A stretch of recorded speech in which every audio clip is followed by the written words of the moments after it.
to another Eye on Africa. I'm very delighted today to welcome Ngozi Bell. Ngozi is going to talk to us today about Africa's unique entrepreneurship landscape.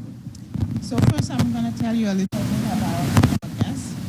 So Ngozi Bell, an entrepreneur and investment partner at Trans-Saharan Investment Corporation, was regional advocate appointee in President Obama's administration for the U.S. Small Business Administration Office of Advocacy. She was vice president of Birchmere Ventures, Pittsburgh, Pennsylvania, an early-stage venture capital firm. Prior to that, she was a director of LSI Corp, Agere Systems, Lucent Technologies, AT&T Microelectronics and R.W. Beck. Beck. Ngozi Bell holds a degree in physics and a master's in electrical engineering and has more than 23 years of experience in core technology development, marketing, corporate and business development, and mergers and acquisitions. Bell is also an adjunct professor of business, law, management, and entrepreneurship. She has been featured. She was featured regularly on Voice of America as an expert on women and Africa-U.S. matters. She was a 2007 TEDx Lehigh-River speaker and was featured at several conferences, seminars at different universities. She is also a co-founder of Diaspora Bell and Miranet Entrepreneurship University, a platform that informs and teach globally. She has also authored a number of white papers and publications, both technical and non-technical. So thank you so much for coming and talking to us, and welcome. Thank you so much, Awa. I am extremely grateful to be here. I'm also excited to be here. I was kind of looking for where to place my iPad, but I will hold it in my hand. But that's okay. Thank you so much, right? Today is a great day. I'm really excited to be here, and I'm thankful for this opportunity to come out to MSU and to talk to you a little bit about some things that I've learned and some things that I've experienced about entrepreneurship and Africa, some of the unique aspects that I think are important to talk about and to point out. So my topic is Africa's entrepreneurship, a unique landscape, right? And I sent an abstract, and I'm trying to connect my talk to my abstract. So I think we're gonna have some fun here. So the first thing I wanted to say is,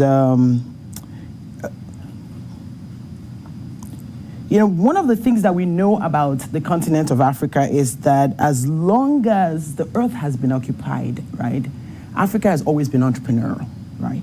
So Africa has the longest history of entrepreneurship, as well as the longest history of investment and trade, right? It sounds odd because of the way that we see Africa today. So I did a TEDx talk in 2017, and the title of my talk was, Africa is the ideal training ground for future global problem solvers. And at first, when I talked about it, people were like, how can that be? But if you look at what Africa has gone through and what the world is going through, you start to see the correlationship of the history and the understanding and some of the learnings that we're getting from the implementations that we have to handle today and how the world can leverage that tomorrow. So you would actually see that there's a complete correlationship there. So the first thing I wanted to say is that the African and Africa have been entrepreneurial since time immemorial, right? You would think that that would be the case because as the continent with the longest and oldest economic history, we ought to know a thing or two about investment and about entrepreneurship. So dating back to 5200 BC, we saw that Africa engaged in agriculture, it engaged in trade, built successful cities, and developed technology. What you know or what you don't know is that a great deal of the vibrant trade was with China. So China is not a new partner. China has been working with Africa since the 5200 BC. So very, very interesting history there. Africa traded robustly intra-Africa and across the Indian Ocean, trading in iron, gold, crops, creating currencies of calories, right? Currencies of iron, copper, and gold bars. Creating kingdoms like Benin, the Yoruba Kingdom, the Mali Kingdom, the Ghana Kingdom were all highly developed and highly functional. Hydraulic engineering was invented by the Somalian Empire. Different farming methods, iron and copper tools, and oil refineries were homegrown. One of the historical accounts is when Mansa Musa went to Hajj in Mecca. He took 60,000 people with him and 1,200 slaves. And the funny thing is that they said he gave away so much gold that no one had ever seen that much gold in one place in one time. So that's the kind of investments and that's the kind of enabling that was happening in the past. However, unfortunately, through transatlantic slave trade, colonization, and debilitating national debt, which was due to the IMF and World Bank, an economy that promoted an extractive raw materials culture was born. Africa folded, exasperated by great loss, saddled with great debt, abused by bad government and corruption. The once rich region became the world's poorest. So that's what we've ended up with Africa today. So, so now the question becomes, what then? What then do we do, right? What is our next step? What is it that we need to do as a people? So what I wanted to discuss was what I believe are the three universal pillars to which African entrepreneurship should create and anchor itself to, right? So with its rugged, diverse terrain, the specifics will vary, but the core pillars apply to suit its country-specific reproductive strategies. It's really uncomfortable holding my iPad. Let me just, let me get myself better situated because it's a lot more difficult, yeah.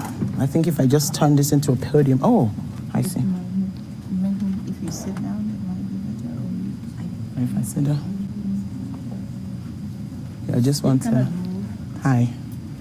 If I, have a podium here. okay. Oh, thank you. This might be good.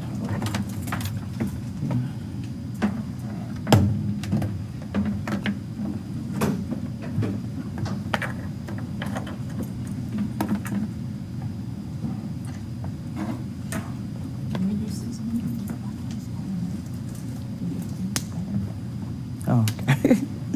We're innovating right now. It's funny. It can go on here. I think we can place it. Okay. Yeah, on top of that. Okay. Yeah, and it feels much better.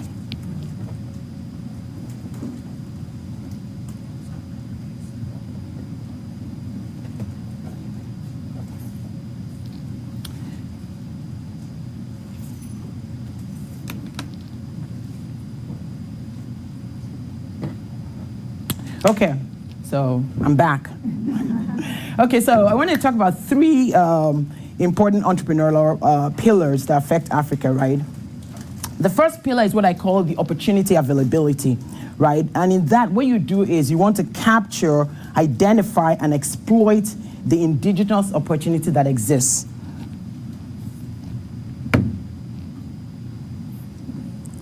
Okay. So one of the first things that we know is that as the African population grows, 70% of the population are going to be young by 2025. So what do we do with that, right? That becomes a unique aspect of culture that we must capture.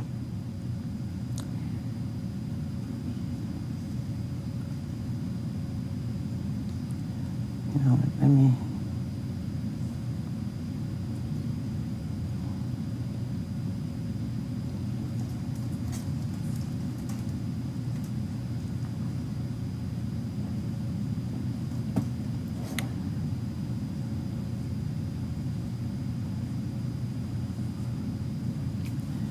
Okay. So permit me to sort of reset myself a little bit. Okay, so let me just reset myself a little bit and start this again. Okay, so dating back to the 5200 BC, Africa engaged in agriculture, right? It engaged in trade, it built successful cities and developed technology. So what you may not know is that a great deal of the vibrant trade was with China, okay, and Southeast Asia and the Arabian Peninsula. It traded robustly in intra-Africa and across the Indian Ocean. It traded in iron, it traded in gold, and it also traded in copper, okay? So kingdoms like Benin, Yoruba Kingdom, Ghana, Mali were highly developed and highly functional. Hydraulic engineering, irrigation systems were built by the Somalian Empire. When Mansa Musa, like I said, went to Hajj, it's rumored that he took 60,000 people and gave out so much gold that it actually changed the way the world viewed the mining of gold. So unfortunately, with transatlantic slave trade, colonization, debilitating debt, due to IMF and the World Bank, an economy that promoted an extractive raw materials culture was born. Africa folded, exasperated by the great loss, saddled by great debt, and exhausted by bad governance. So one of the things that I wanted to also just mention is Africa's unity history, right? So Africa's history shows that there has always been a rallying need that managed to unite Africa. So in pre-colonial Africa, for example, it was the ethnic institutions that helped create that unity, that built these thriving socio-political communities. In colonial Africa, it was the anti-colonial and anti-apartheid framework that helped to eradicate the suffocating colonial power and was the rallying agenda of which emerged the OAU. In post-colonial Africa, following the scramble for Africa's resources with or without the participation of the African leaders, the power of Africa's shared focus rapidly devolved and was summarily replaced by the invisible hands of lopsided dependency on foreign engagement. African countries by regions or countries now traveled solo. So the question becomes to us, what is the essential ingredient for a unity order in our postmodern, post-colonial Africa that empowers the rapid outcomes that we need? So before we delve into it, I just wanted to recount some of the things that put us in a happy place. So let's do a quick look at Africa. So we know that it's the second largest continent with 20% of the Earth's land mass, right? So it's 3 times China, 3.2 times the USA. 80 to 90% of the Earth's platinum is on the continent. 10% of its oil is on the continent. By 2020, which is just around the corner, 1.3 billion people strong. 19% of the world's population will be in Africa. Greater than 50% of its young workforce will be on the continent. Africa's GDP went from 1.6 trillion in 2013 to 3.3 trillion in 2017, and is expected to be 29 trillion by 2050. So that's faster than any growth rate you see in the rest of the world. So one of the things that we all recount is that 6 of the fastest growing economies, 6 of the 12 fastest growing economies is in Africa. So Rwanda, Mozambique, Cote d'Ivoire, Ethiopia, we know all these people. 128 million households spent 1.4 trillion or $11,000 per household in discretionary income. What that means is that if you and I engaged each of those households, you can imagine what that means in terms of entrepreneurship, right? 11,000 in discretionary income. Sustainable cities are being developed. Structural transformation is springing up in many countries. Pockets of impressive global competitive capacity is showing up. Africa led the globe in a few sectors, mobile money, so the fintech sector, for example. Africa's young is becoming trained adequately as a formidable weapon, right? As they're tackling solutions, as they're learning to solve problems, they become problem solvers that the globe over could leverage. Africa is home to 22 of the middle income countries in the world. So all these things tell us that, good things are happening. But I know as I'm saying those things, some people are thinking, where are the bad things, right? That's what we're used to about Africa. Where are all the bad stuff? Let's bring it up. So I'll tell lots of bad things are still happening. There's still HIV/AIDS, so calm down. Some people are still, there's still issues around disease and poverty and lack of entrepreneurship, lack of enterprise, lack of businesses. The education system is not consistent. So there are all these things that affect the lifestyle and the livelihood of the people. But still, though, we have to recognize that something has shifted, something has happened, because GDP growth didn't happen overnight. It's because of some specific changes that happened in the economy. And so so the question becomes to us is, how do we keep that sustained? How do we make it such that that becomes the norm instead of something, instead of a fluke for that matter? So it's from here that I wanted to talk to you about what I believe are the 3 entrepreneurial pillars, right? So the first pillar is what I call the opportunity availability, right? In this, it's the identification, the capture, and exploitation to the indigenous opportunity that is key. So the question is, what is the opportunity available to the African population, right? So we're going to have 70% of the population as young, right? That population does not, that population will not in any way look like any population in any part of the world, right? This is going to be the youngest and the longest economy that would exist. So what does that mean? How do we leverage that? What is the step to take advantage to that? So the way to do this is by considering the size of its The way to do this is by considering the size of the continent's domestic market, the frequency of good opportunities, and the highest potential for repetition that is most relevant to the people, right? So for example, when we look at the demand for content, like what has happened in Nollywood, what that tells us is that streaming services in the urban area, which will require high technology, or viewing centers in the local area, which requires low technology, will be conducive to the success of that kind of a market. So how do we take advantage of it? What we have to do in that case is look at the domestic market and compare that to the size of the population and say to ourselves, what are the kind of technologies that we need to bring into the market to make it successful? So that means to us that Africa needs an Africa-shaped productivity enterprise to create rapidly growing companies that integrate their economies in rapidly growing population. So another example I wanted to share with you is something called the hospital in a box. So this is a versatile way to bring medicine into the local areas. So what happened here is that a gentleman said to himself, if you look at, so let me just kind of step by. If you look at the US medical system or the medical systems in the world, right, the expertise lies in these big infrastructures that are expensive, that you have to go to. When you look at the Africa context, the question becomes, what is best for the Africa context, right?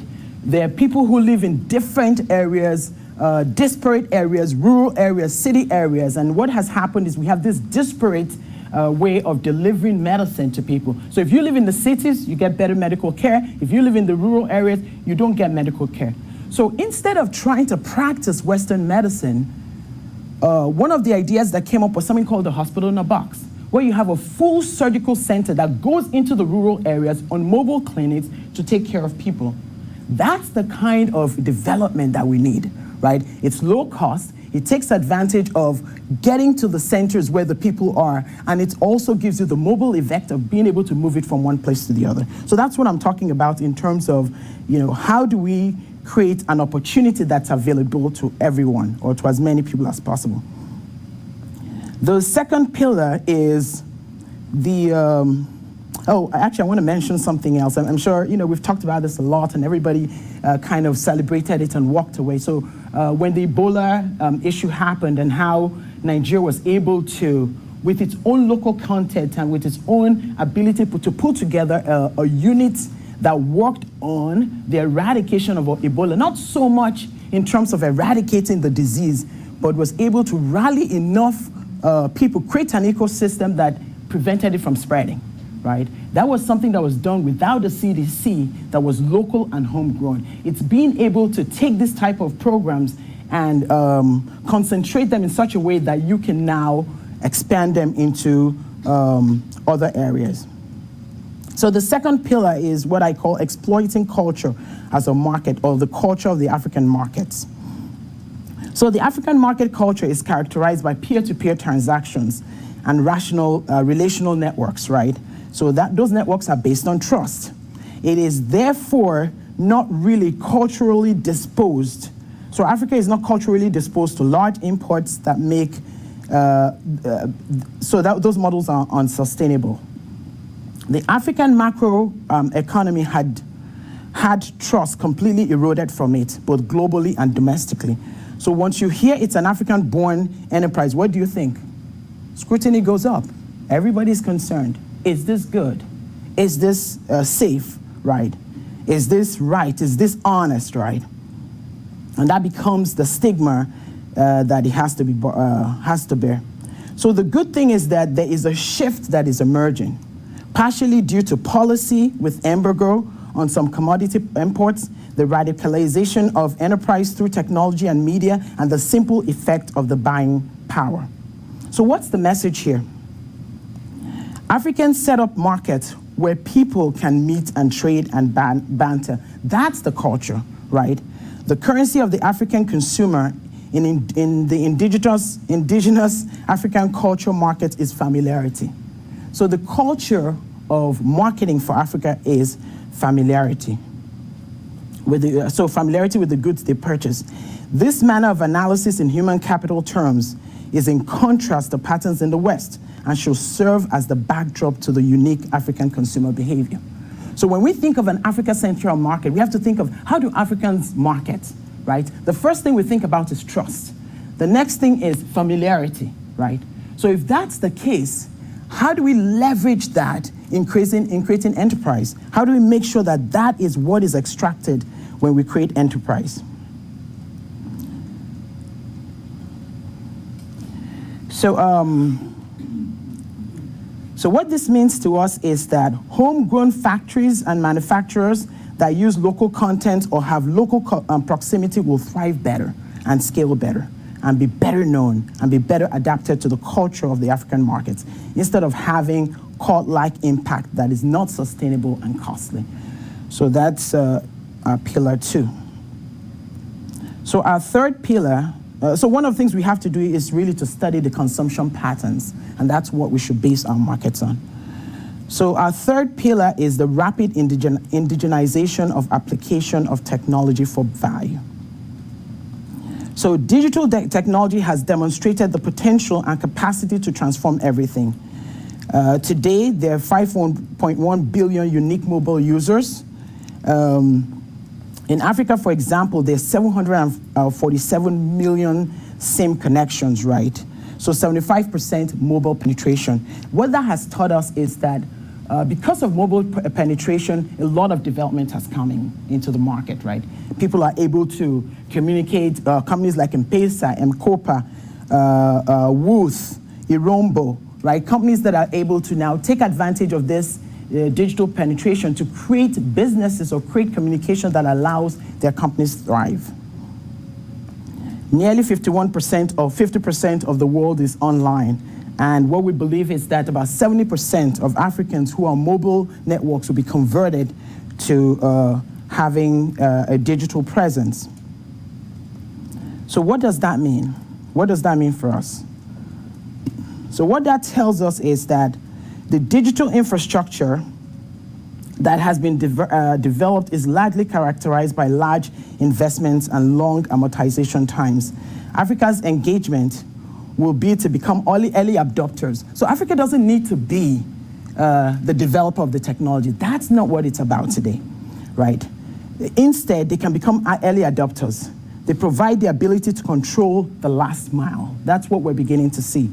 is that implementations that ensure that indigenization is part and parcel of the delivery.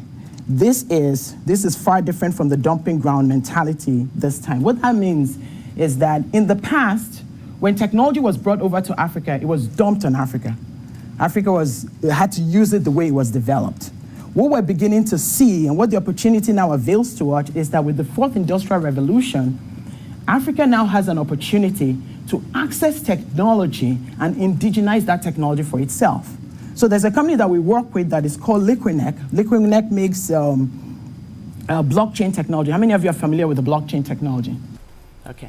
So with blockchain, you have the ability to write smart contracts that allow you decide on the fly what you want the blockchain to do, right?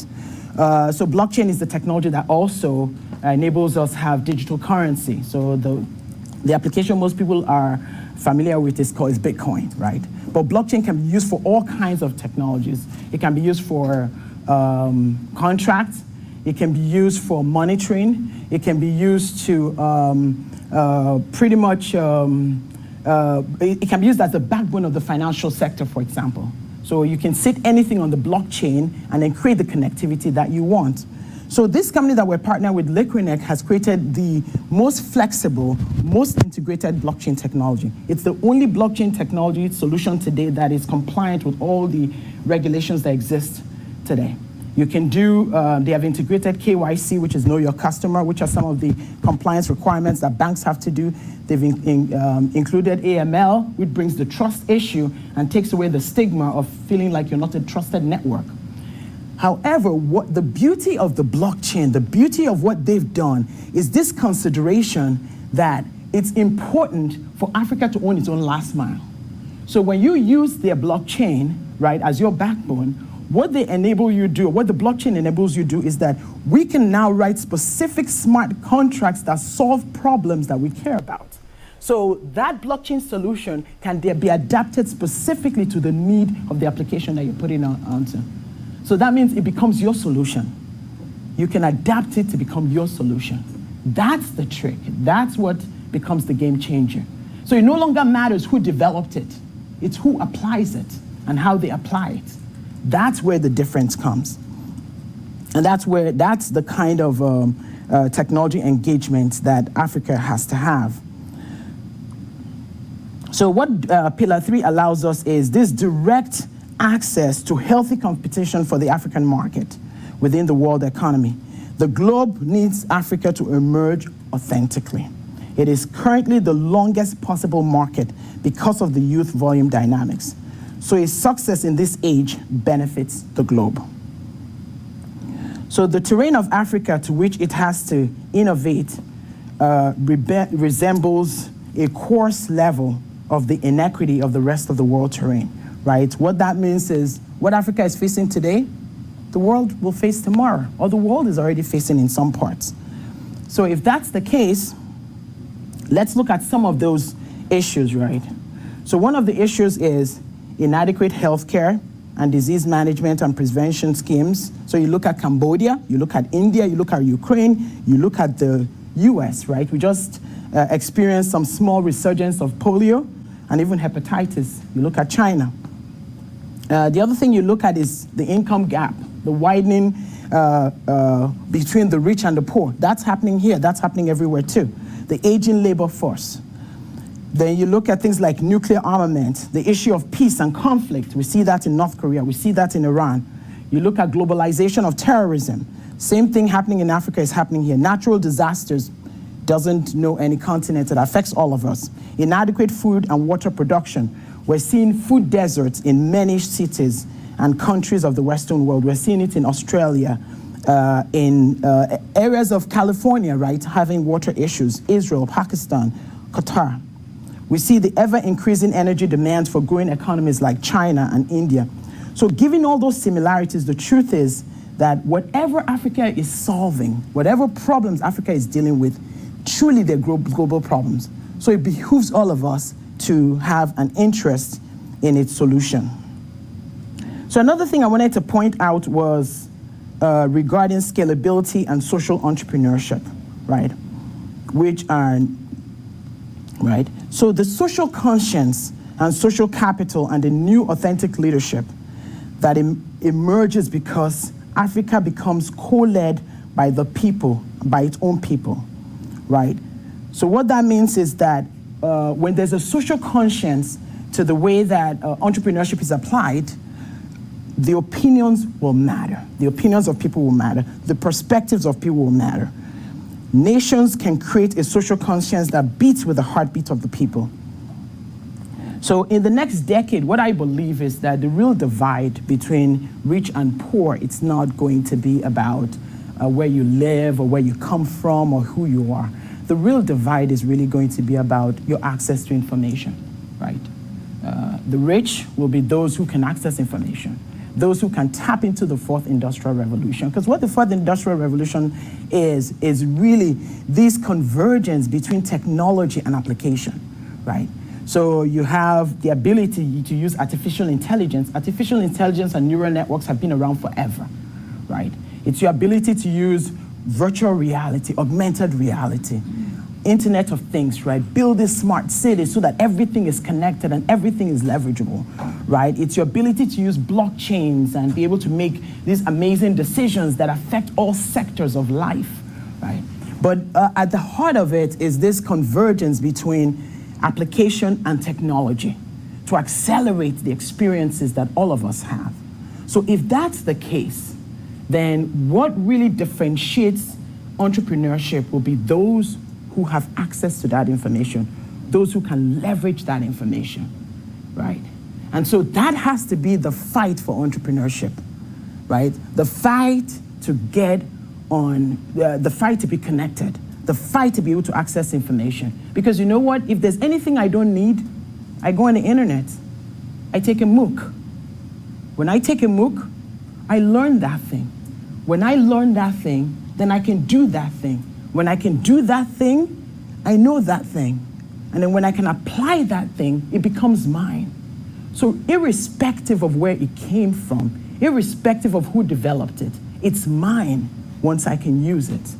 I honestly believe that that's where the differentiation is going to come between rich and poor. So Africa's next game has to be, how do we create a connectedness that becomes our differentiation? How do we create a connectedness that allows us connect commerce to technology, connect commerce to impact? That's really what entrepreneurship has to do. That's what I believe that we have to focus on in the next generation. Thank you. I apologize. I have to be very honest. Here's what happened. I'm doing 2 talks, so I mixed up my work. So what I'm speaking about tomorrow, I was working on cleaning up last night because I thought that was what I was doing today. So when I walked into this room and I looked at the type, I was like, oh my gosh. So I was trying to bring it all together. So I apologize. That's what happened. But I tried to put it all together. So I apologize for that. So any questions? No problem. Okay, time for questions.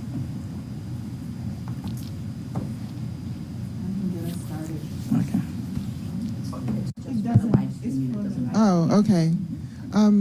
Thank you, Ngozi. That was very, in spite of whatever mix-up, we didn't miss a heartbeat.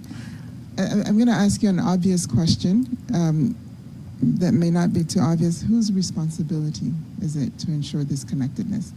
A lot of times we think government and the educational system, and when are African youth being exposed to the digital economy, but that's not happening. So whose responsibility is it? Actually, that's a very, very good question. So whose responsibility is it to create this connectedness? And I think the responsibility spans different groups, right? So the first thing we know, what do we know about government? The first thing we know about government is government's job is to create an enabling environment, period.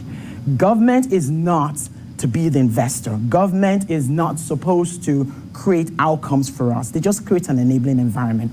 So we want our government to be stable. That's really all we're looking for. So that's number one, is for us to have some level of stability within the government. The number 2 thing in terms of who is responsible is the private sector's opportunity, right? The beauty of the private sector is men and women who recognize that opportunity is power, right? Opportunity doesn't necessarily mean the outcome. Opportunity means that I get to participate in creating an outcome that I can envision, right? That's how opportunity is. So what we want is, we want private enterprise that recognizes that because this is going to be the longest market, not just the biggest, but the longest market. If you have 70% of the population as youths, it means that this market is going to continue for a long time. So if I want to be part of the longest market, then I want to start making those investments. So some of that has started. So there's a cable line that's called Main One, right? So Main One is really investing about $70 million to ensure that massive fiber optic cables create access to broadband in the whole of Lagos, right? What that means is that Lagos will become connected. If Lagos is connected, Lagos now becomes a world power.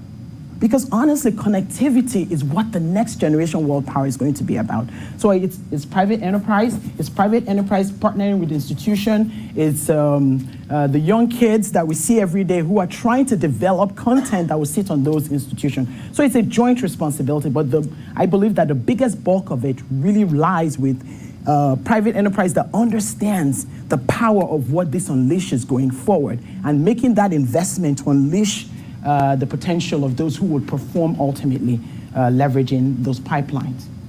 So it's really an area of investment that a lot of private equity companies can do. Any other question? Go ahead.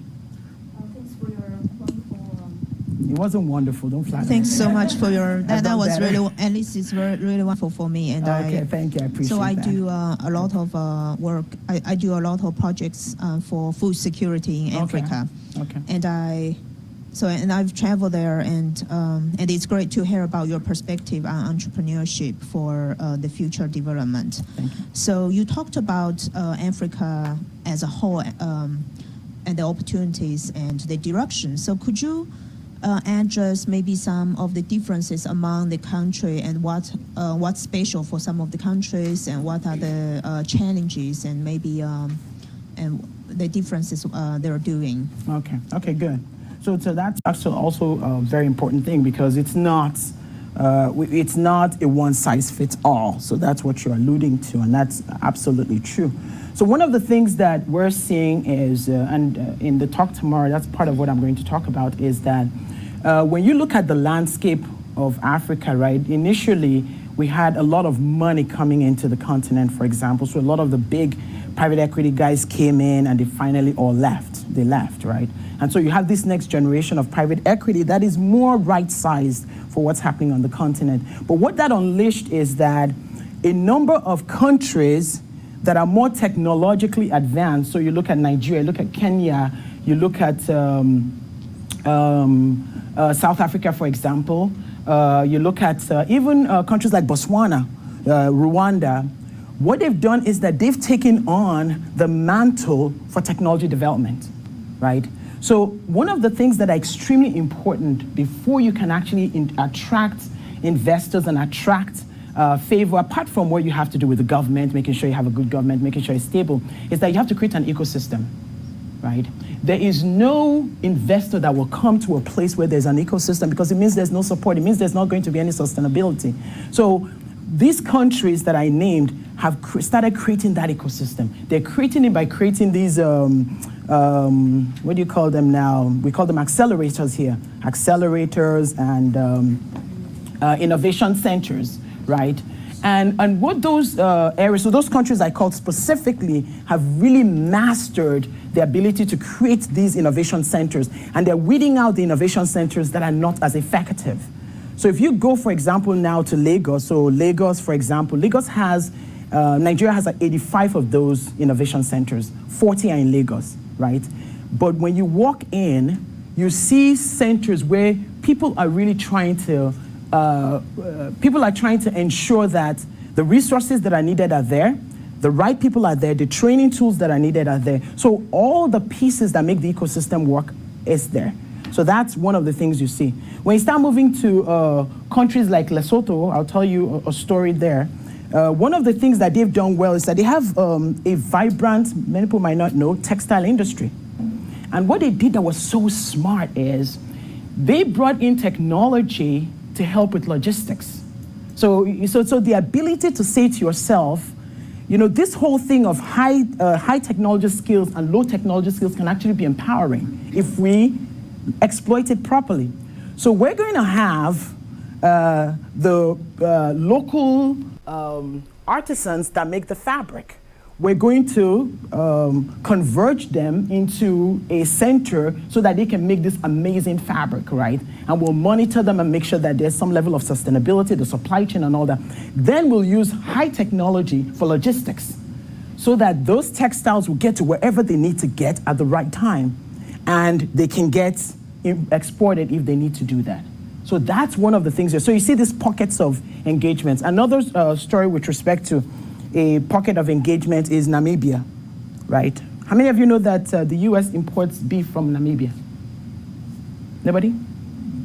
Yeah, the US does, because of AGOA, right? So what Namibia did is Namibia partnered with the US because of AGOA, went through all the requirements of the FDA, passed it took a number of years, and now Namibia meat can be brought in here. So you have these pockets of excellence. So I'm just kind of trying to give you a sense of how the continent is sectoring itself into pockets of excellence. You have the technology excellence, you have the textile excellence, you have livestock excellence. What that means is take what you have and make the best of it, right? This whole idea that you can import stuff from the West and somehow work with it doesn't work, right? The cost of import is too expensive. The maintenance is too expensive. So it becomes, how do we take these blocks of expertise and we make them the success that they need to be?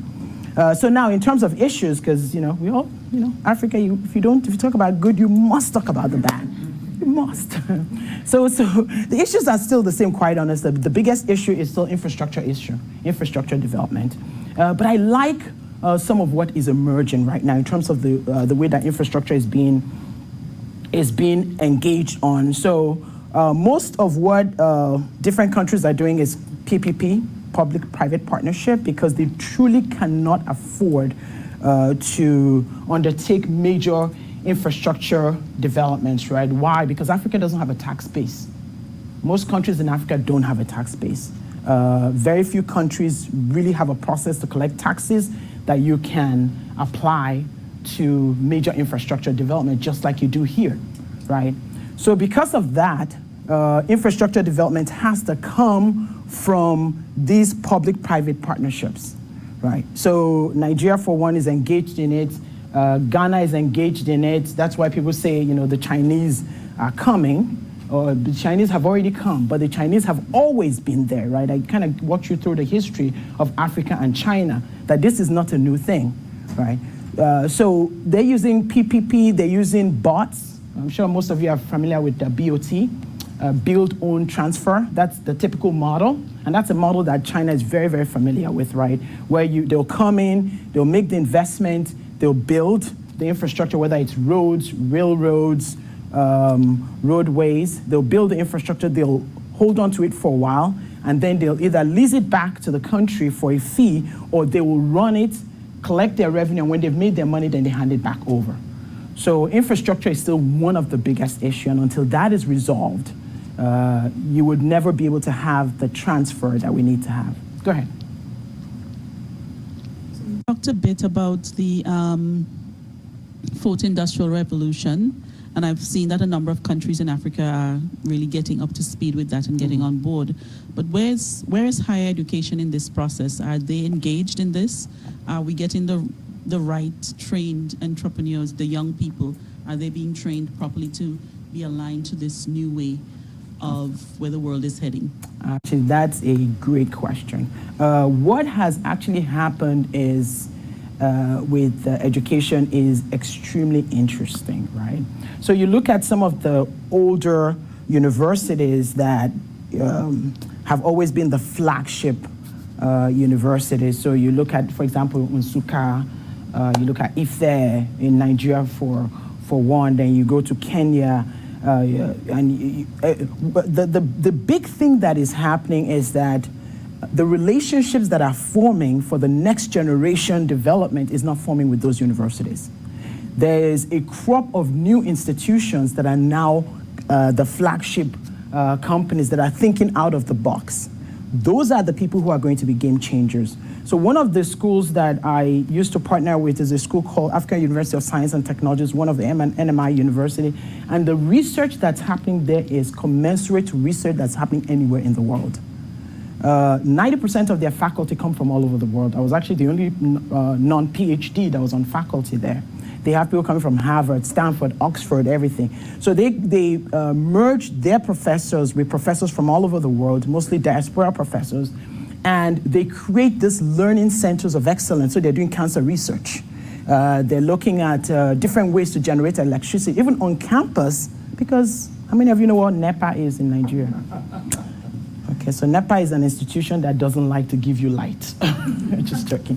But it's like PPNL. It's the the producer of electricity or power generation part of the government, right?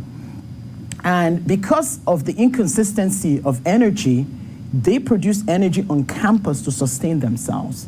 So the pockets of institutions are getting on board. They're partnering with a lot of these innovation centers. What I will say is that a lot more needs to be done.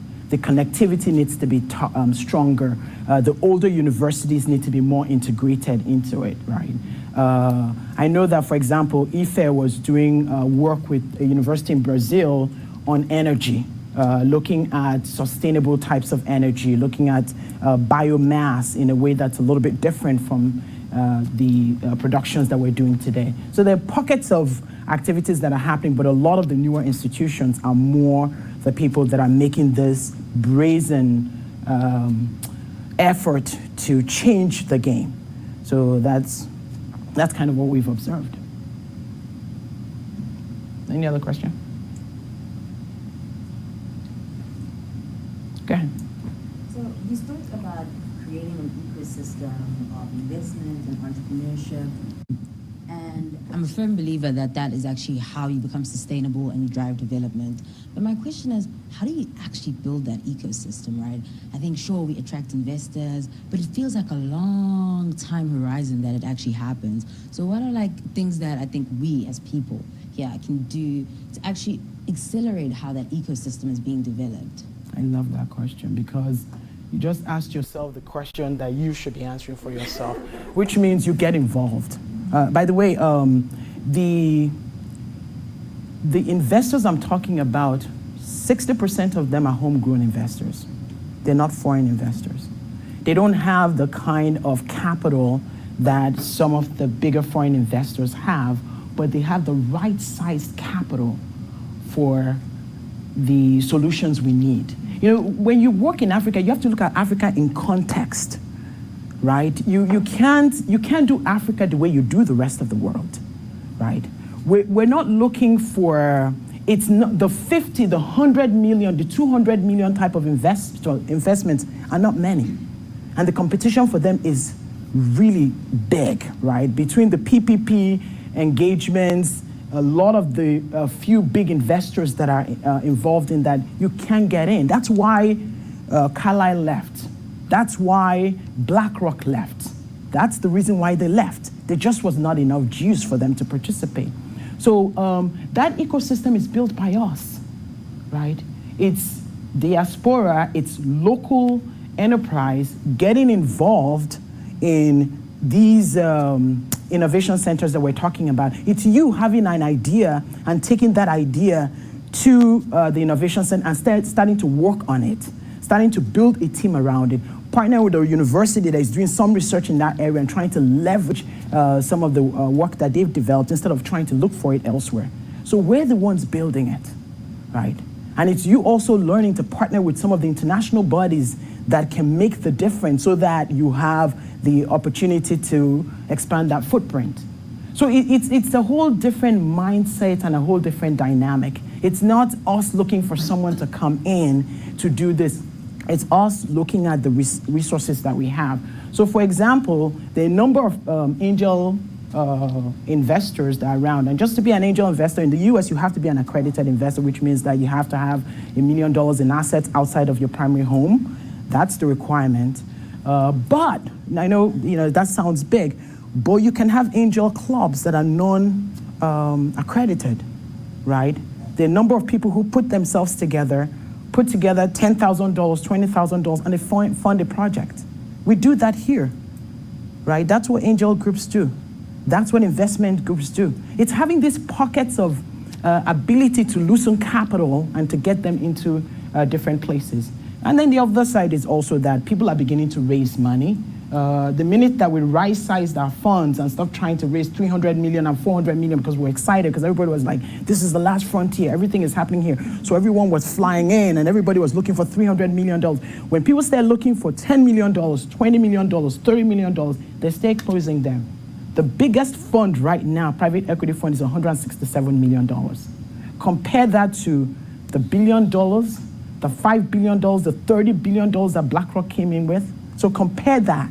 So it's having the right perspective and understanding what you're really trying to do within the continent. That's how those ecosystems are closed, are done. And I believe that that's where the shift is coming, and that's where the great opportunities will come out from in the future, right? It's us understanding what we need in context and taking advantage of the tools we have, leveraging technology, but doing business in the context of the African continent, not in the context of some other region.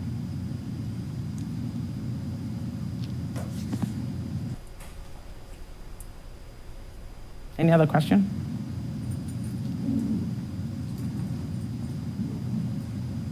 Okay.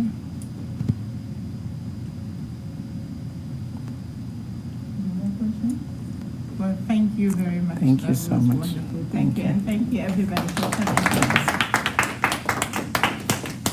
For next Thursday, we have Elizabeth Smith coming, and her talk will be Foreign Intervention in Africa After the Cold War, the Role of Outsiders in the Current Crisis.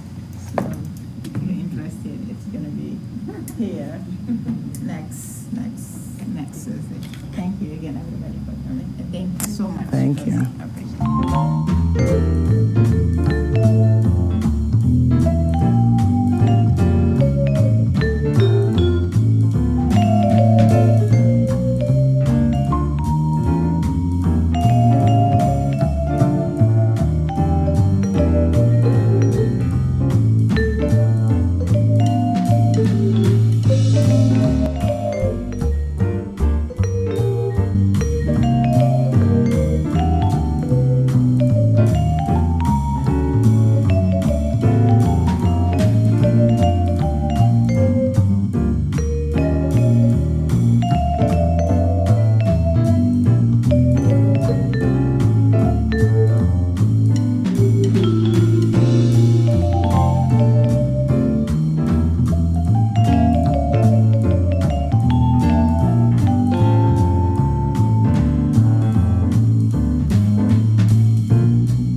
you.